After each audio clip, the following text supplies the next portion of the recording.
I'm really sad because in my last video, my little sign with Randy's rules fell over, and now I can't get my channel name to show up on this TV. I don't know what's going on, so we're back to the static. For OG subscribers, you'll remember from my earlier videos, I used to have static on this little TV all the time, so hopefully I'll get that back for the next video. But anyway, today we are starting a new series on this channel. I'm really excited about it, and I'm calling this series Redemption Rewatch. So the way this series functions is I take a look at a movie that I watched in the past that I just didn't care about. Either I didn't like it or I was just kind of lukewarm on it when I first saw it, and so I'm going to give it a second shot, give it another chance, and rewatch it, and then see how I feel about it on this second go around. So the way this series is going to function is every episode I'm going to start out by talking about why I didn't like the movie the first time I saw it, kind of go into the details of what I remember about my first viewing, and then I'm going to go into more of just a standard movie review. And after that, I'm going to let you know my overall thoughts about the movie after a rewatch, and I will determine whether or not it is redeemed or if it's something that I'm just not interested in revisiting ever again. So I'm very excited to start this series.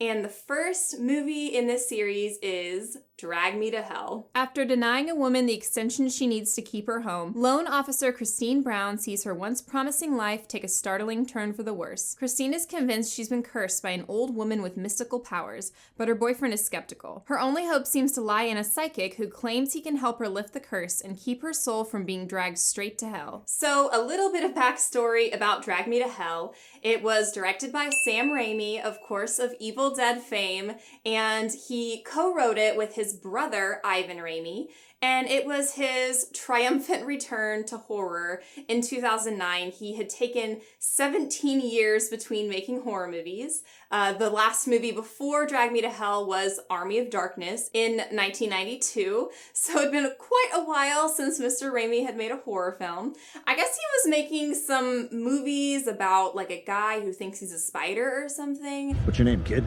The human spider. The human spider, that's it? That's the best you got? Yeah. Oh, that sucks. I don't know, I guess I heard that those were kind of popular for a while. So he came back to horror with Drag Me to Hell, and he came back swinging. So I looked up an interview between him and this website called cinema.com, where they asked him why he decided to return to the horror genre. And he said, "Freedom, that was one of the main reasons. On this picture, I could have complete creative control and final cut, which I actually had for the first time since my first film, The Evil Dead. I could just do what I believed in. I didn't have to negotiate creatively with anyone, so it was refreshing in that way. I also liked working under a smaller budget for a change. Although I had done that for 20 years, for the last 7 or 8 years, I've been working with the luxury of Spider-Man type budgets, big studio productions. This was much more hands-on, no department heads to deal with, just the actors and the technicians, and that's much more rewarding, I think." So Drag Me to Hell is just pure, unadulterated Sam Raimi, the over-the-top comedy horror that he does so well. And so I'll just go a little bit into the background that I have with this movie, my first experience watching it. So, as I said, it came out in 2009, and at the time I was in high school. I would have been around 16 when this movie came out.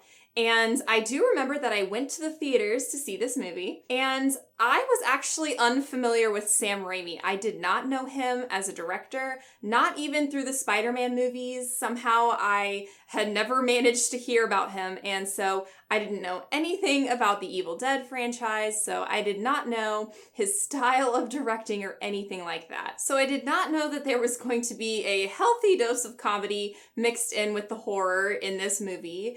And just by the name Drag Me to Hell, I was expecting it to be a kind of serious, dramatic, gritty horror movie. And I think all of the marketing I had seen at that point kind of mirrored that, so I was not expecting it to have the tone that it had. I was very, very thrown off by the tone of this movie when I first saw it. And there are some sequences in this that if you've seen it, you'll know they're basically straight up slapstick comedy. So I was really, really thrown off by that, and I just did not get it at that point in time. I was like, what am I watching? On top of that, all of the gross out moments in the film. I was not ready for that either. Yeah, as we'll see, and I'll get way more into this when we talk about the plot of the movie, but there's a lot of mouth-related horror in this movie. There's a lot of things going into and coming out of other people's mouths, and sometimes going from one person's mouth into another person's mouth. So all of that I was just completely grossed out by. So my gag reflex was triggered, and that made me dislike this film even more. So yeah, all of those things combined, I came out of the theater and I was like, what did I just watch? What was going on? I hated that movie. I'm kind of mad that I spent money on it. So other than that, I didn't remember much else about the plot, anything about the story at all. I just remembered the over-the-top tone and the disgusting moments, and that was about it. So it has been 13 years since I saw this movie, so I am a very different person than I was in high school, a very different person than I was 13 years ago, and I definitely think my tastes have changed since then. So just because I didn't like it then doesn't mean I wouldn't like it now, and obviously knowing who Sam Raimi is now would definitely help as well. So it is time for me to give Drag Me to Hell another shot. So now I'm going to go into the plot of this movie, and I will definitely be getting into spoilers, so if you want to avoid those and you kind of just want to hear my overall thoughts about the movie and know whether I have redeemed it or not, go ahead and skip ahead to this timestamp here. But I also wanted to say before we get into the plot that this movie does use a slur to describe one of the characters. So I will obviously not be using that word while describing this movie. I just wanted to put a little disclaimer of that right off the top. And of course, if you are squeamish and you are triggered by things like throw up, vomit, mouth-related stuff, then I would say maybe skip this one because it does get pretty graphic, and I am going to be showing some of those scenes. So just a warning, you might want to sit this one out if that really, really bothers you. So with all those out of the way, we're going to go ahead and get into the plot. So at the beginning of the film, we start with a flashback to 1969, where we see a boy has stolen a cursed necklace, and he is being tormented by a supernatural being because of it. His family seeks help from a medium, but she is unsuccessful in ridding the boy of the spirit. And as a result, he is, you guessed it, dragged to hell.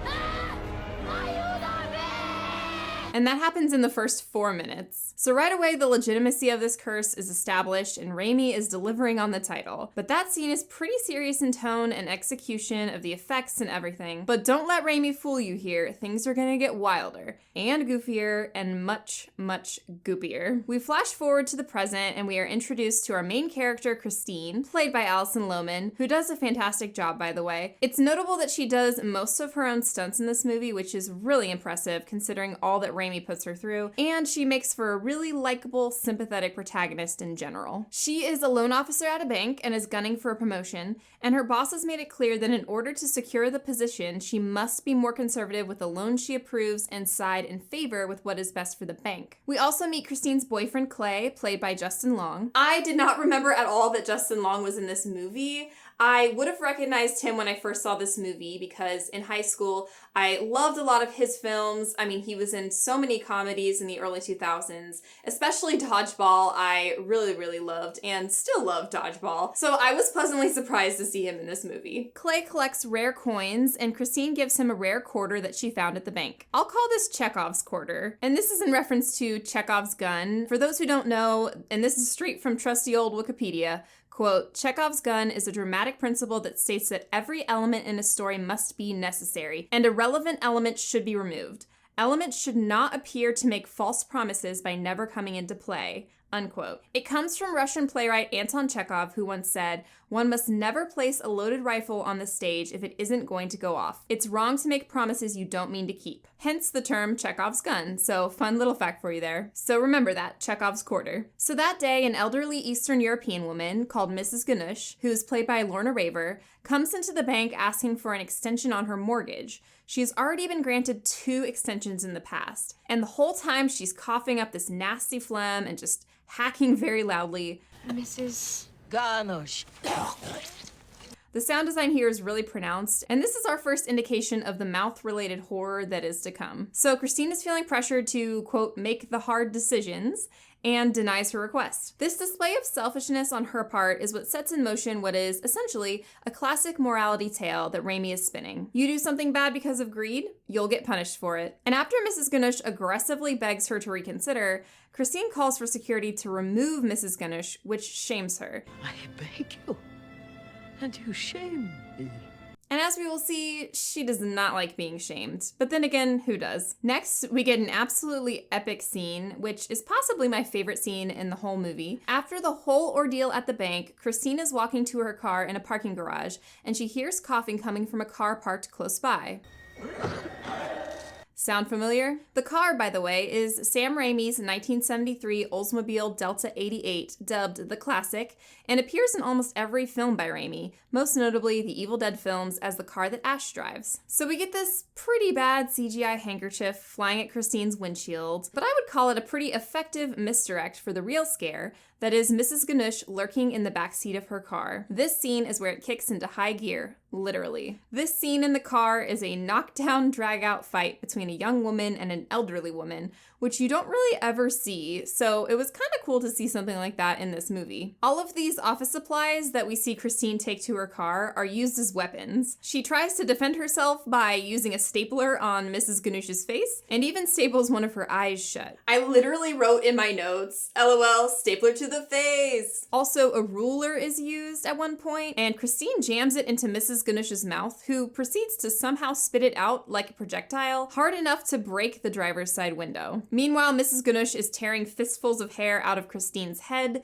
and that will be something that happens multiple times in this movie too. I'm surprised that Christine isn't bald by the end of it, honestly. As well as Mrs. Ganush's mouth basically sucking on Christine's chin for some reason. And this part is not simulated. They really had to do that in the film. I would go over some points with Sam, like, is Mrs. Ganush really gonna be slobbering on my, or I don't know how he explained it, but it was like, you know, suckling on my chin. I mean, I couldn't picture that. And I just want to point out that Mrs. Ganush's dentures are really gnarly. Like, it's not her actual teeth. You would think that they would look like nice dentures, but they just look like old witch teeth. So I thought that was an interesting touch. Also, the way that the score is used in this movie is really, really fun. When Christine is struggling to reach for the gear shift, we hear a jazz bass solo. And then the dramatic score kicks right back in.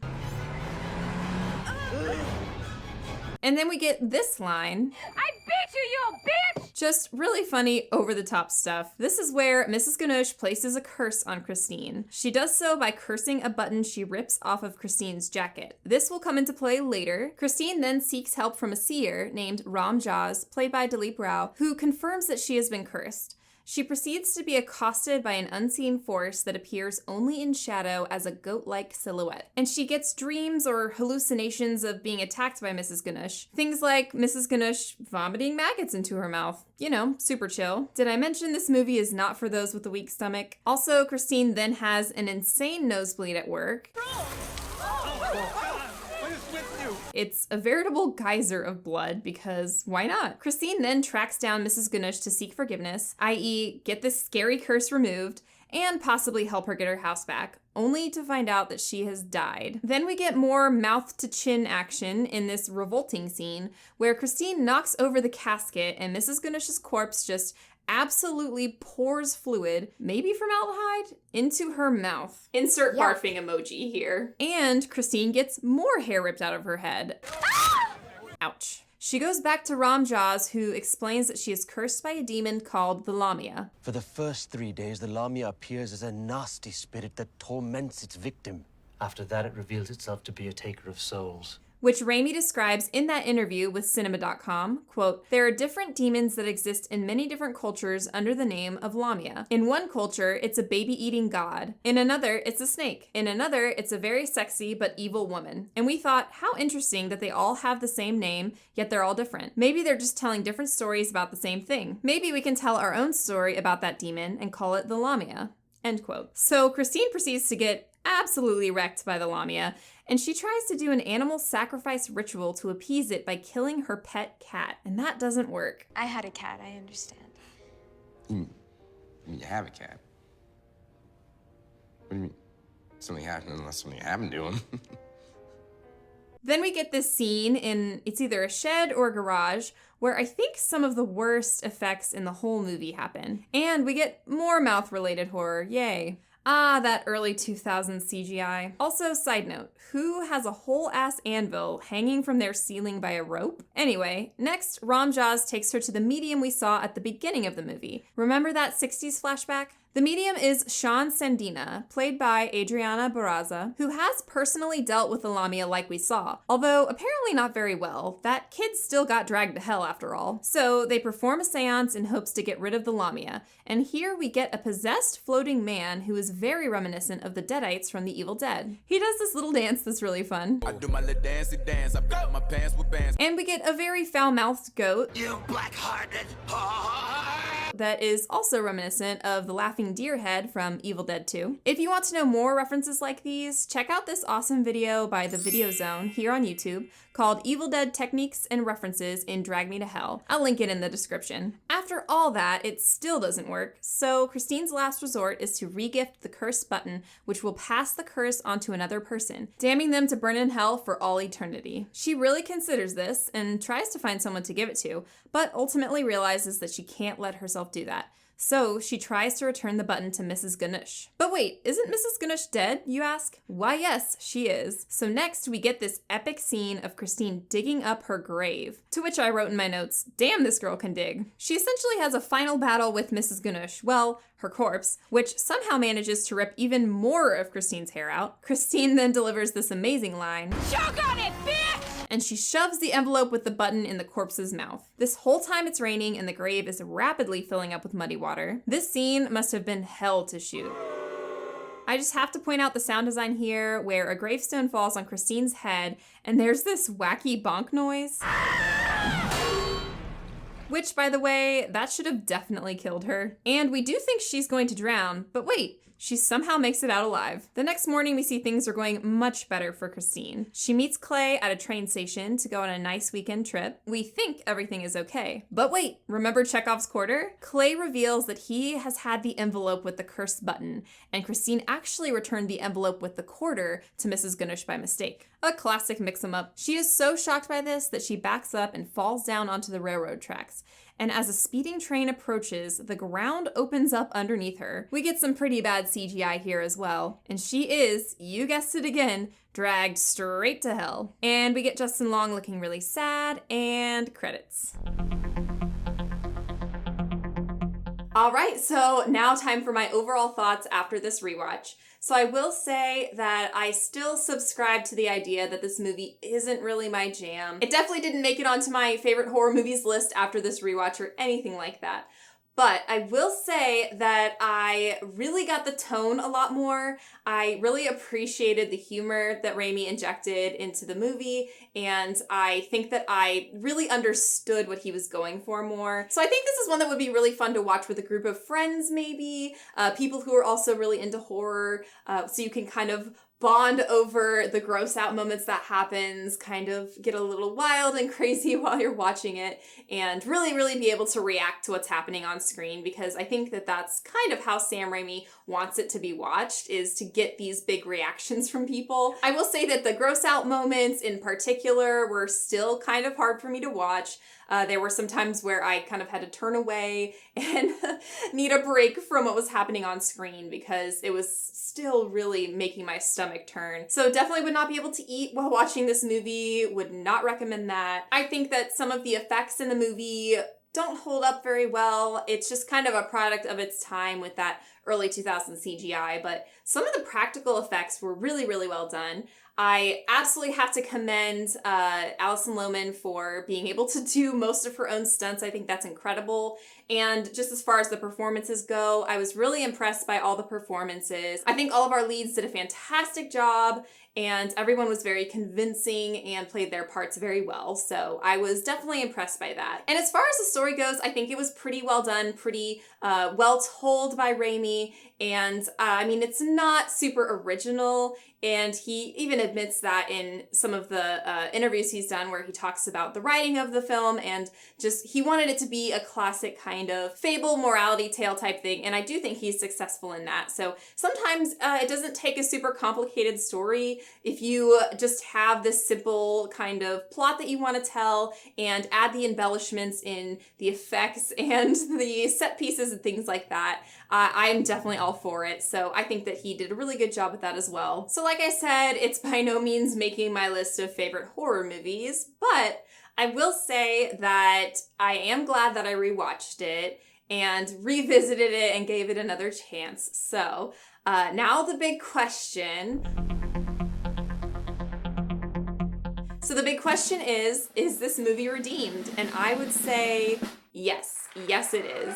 I would consider watching this movie in the future. I definitely had more fun with it on this rewatch. So I would say that my first Redemption rewatch was a success. Yay! I'm really excited for this series, guys. I'm really pumped to be able to go back to these movies and give them a second chance and see how I feel about them. So if there are any movies that you weren't a fan of when you first saw them, comment that below. I would love to know. And let me know if you would consider giving them a Redemption rewatch to see how you feel about them on a second watch. So for the most part, I think I'm just going to be doing movies that I've only seen one time in this series. Possibly in the future, if I start running out, I will do some that I've seen a couple times that I still wasn't a fan of after multiple watches, but for the most part, I think it's just going to be ones that I did not like when I first saw them. So if you like this video and you're excited for the series, please give this video a thumbs up. And if you aren't already subscribed to my channel, please consider subscribing. I would love to have you here in my little horror family. And that is going to be it for today. Thank you so much for watching. And I'm going to leave you guys with a little hint at what the next movie I'll be covering on Redemption Rewatches. So stick around, watch that, and see if you can figure out what movie I will be covering next. So thanks again, and hope you have a great day, and see you next time. It was all about making a movie that has a creepy, chilling undertone throughout the entire film that just permeates throughout the entire movie, so that when those scare moments come in, those like big scare, big sting scare, you're already on the edge of your seat.